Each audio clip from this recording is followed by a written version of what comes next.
Halo semua, kami dari kelompok 2 penalaran reflektif. Saya Lois Samuel Butar-Butar dari Prodi Matematika. Saya Vincent Tauridiski dari Prodi Matematika. Saya Gauper Herwanto dari Prodi Matematika. Saya Matthew Marvelukas dari Prodi Matematika. Saya Yursa Teotor Walsararja dari Prodi Matematika. Saya Steven Tuliu dari Prodi Matematika. Dan saya David Eka Sanggaya dari Prodi Matematika. Inilah video kami, silahkan menikmati.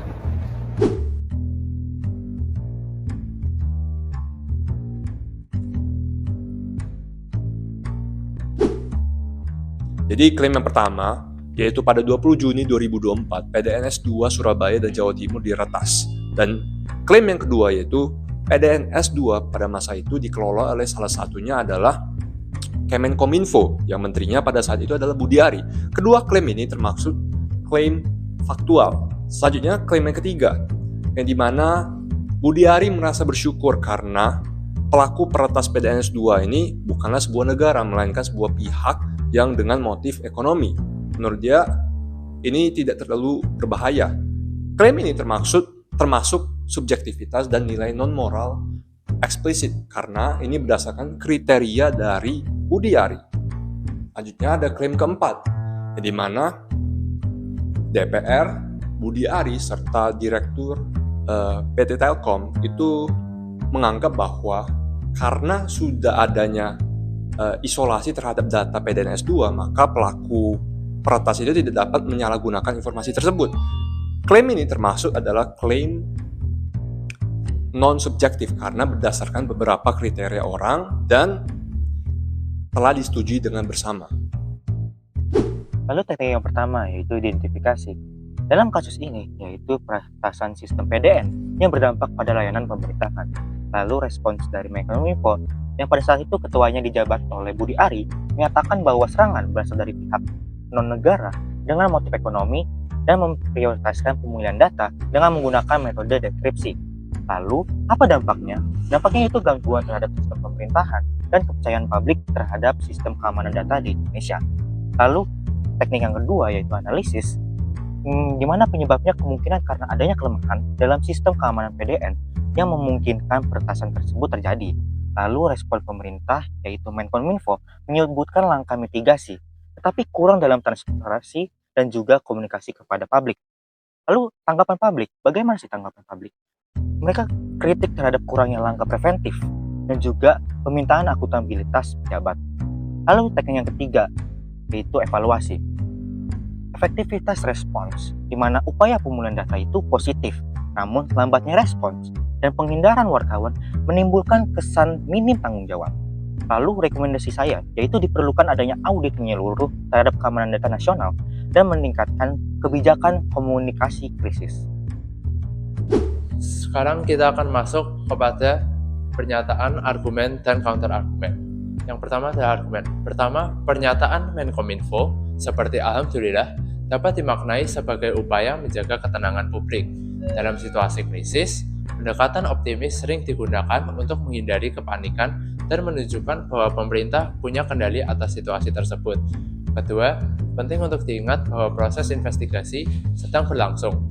Menkominfo mungkin menghindari memberikan detail kepada wartawan agar tidak mempengaruhi jalannya investigasi atau menciptakan kesalahpahaman di masyarakat. Lalu pada counter argumen, banyak yang merasa bahwa respons ini kuranglah profesional. Dalam konteks masalah serius seperti keamanan data nasional, ungkapan Alhamdulillah dianggap kurang tepat terhadap tingkat keparahan masalah. Lalu, minimnya transparansi juga menjadi sorotan. Publik merasa Menkominfo seolah menghindari tanggung jawab karena tidak memberikan informasi yang jelas.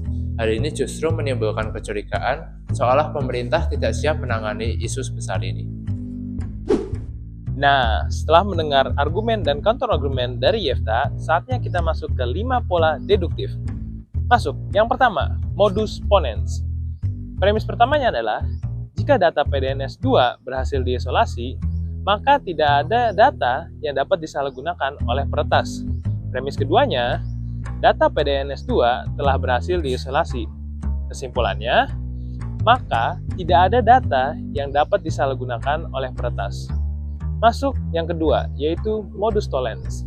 Premis pertamanya adalah, jika data PDNS 2 bocor, maka peretas dapat menyalahgunakan data tersebut. Premis keduanya, peretas tidak dapat menyalahgunakan data PDNS kedua. Kesimpulannya, maka data PDNS 2 tidak bocor. Masuk ke contoh ketiga, yaitu hipotesis. Premis pertamanya adalah, jika PDNS 2 diretas, maka instansi pemerintah mengalami gangguan. Premis keduanya, jika instansi pemerintah mengalami gangguan, maka pelayanan publik terganggu. Kesimpulannya, jika PDNS 2 diretas, maka pelayanan publik terganggu. Lanjut ke teman saya. Selanjutnya kita masuk ke contoh keempat, yaitu disjungtif atau silogisme disjungtif. Premis pertama adalah pelaku peretasan PDNS 2 adalah negara atau non-state actor. Untuk premis yang kedua, pelaku peretasan bukanlah negara. Kesimpulannya, maka pelaku peretasan adalah non-state actor. Untuk contoh yang kelima adalah dilema. Untuk premis pertamanya, jika pelaku peretasan adalah negara, maka ancaman bagi Indonesia sangatlah berat. Untuk premis yang kedua, jika pelaku peretasan adalah non-state actor, maka motifnya adalah ekonomi. Untuk premis yang ketiga, pelaku peretasan adalah negara atau non-state actor. Jadi kesimpulannya, maka ancaman bagi Indonesia sangatlah berat atau pelaku memiliki motif ekonomi.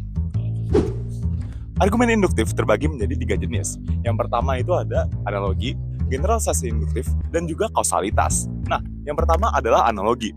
Analogi bergantung pada kesamaan antara dua hal. Contohnya, premis, ketika sebuah bank mengalami peretasan dan data nasabahnya dicuri, yang menyebabkan kerugian besar bagi nasabah dan reputasi bank tersebut, peretasan pada sistem PDN juga dapat mengakibatkan kerugian dan bagi masyarakat dan pemerintah. Kesimpulannya, oleh karena itu, peretasan pada sistem PDN harus ditangani dengan serius untuk mencegah kerugian yang lebih besar. Selanjutnya adalah generalisasi induktif. Generalisasi induktif adalah ketika pengetahuan tentang suatu kategori umum memungkinkan kita untuk menarik kesimpulan tentang suatu kejadian spesifik yang cocok dengan kategori umum. Nah, contohnya adalah premis. Ketika sistem informasi pemerintah diretas, data sensitif seringkali bocor dan digunakan untuk tujuan yang merugikan. Misalnya, peretasan pada sistem data kependudukan di negara lain menyebabkan kebocoran informasi pribadi negara tersebut. Kesimpulannya, maka dapat disimpulkan bahwa peretasan pada sistem PDN di Indonesia juga berpotensi untuk menyebabkan kebocoran data sensitif yang merugikan masyarakat. Dan terakhir ada kausalitas. Kausalitas melihat hubungan sebab akibat di mana suatu jenis kejadian secara sistematis terhubung dengan suatu jenis kejadian lainnya. Contohnya di sini adalah premis. Ketika sistem PDN diretas, data sensitif seperti informasi pribadi dan data kependudukan dapat diakses oleh pihak yang tidak berwenang. Hal ini dapat menyebabkan penyalahgunaan data seperti penipuan identitas dan pencurian informasi. Kesimpulannya di sini, oleh karena itu peretasan pada sistem PDN dapat langsung menyebabkan kerugian finansial bagi individu yang datanya dicuri, serta merusak kepercayaan masyarakat terhadap sistem pemerintah. Kasus peretasan Pusat Data Nasional atau PDN melibatkan kritik yang sangat tajam terhadap mantan Menteri Komunikasi dan Informatika dengan nama Budi Aris Setiadi. Dalam pernyataan resmi, Bapak Budi Aris ini menyebutkan bahwa hingga kini sebenarnya belum ada kebocoran data akibat serangan ransomware, meskipun berbagai pihak mendesaknya untuk mengambil tanggung jawab lebih tegas. Isu ini juga dipolitisasi sebagai alat kritik terhadap pemerintah dan tentu saja Menkominfo. Secara analisis kesesatan berpikir informal, pernyataan yang mengatakan Budi Ari dengan tuduhan yang belum terbukti dapat dilihat sebagai fallacy of presumption, yaitu asumsi yang tidak didukung bukti memandai. Selain itu, ada tuduhan saling menyalahkan antara berbagai pihak tanpa solusi realistis dapat dikategorikan sebagai red herring, yaitu pengalihan perhatian dari isu utama, yaitu keamanan siber, ke konflik personal atau politik. Pendakan rapat nasional akan melibatkan evaluasi objektif atas langkah mitigasi pemerintah, seperti rapat bersama Komisi 1 DPR RI untuk menyelidiki isu ini lebih lanjut, dibandingkan menyalahkan satu pihak saja. Hal ini menunjukkan bahwa menghindari kesesatan berpikir dan fokus pada dialog produktif, serta bukti yang lebih penting untuk menyelesaikan masalah keamanan siber nasional.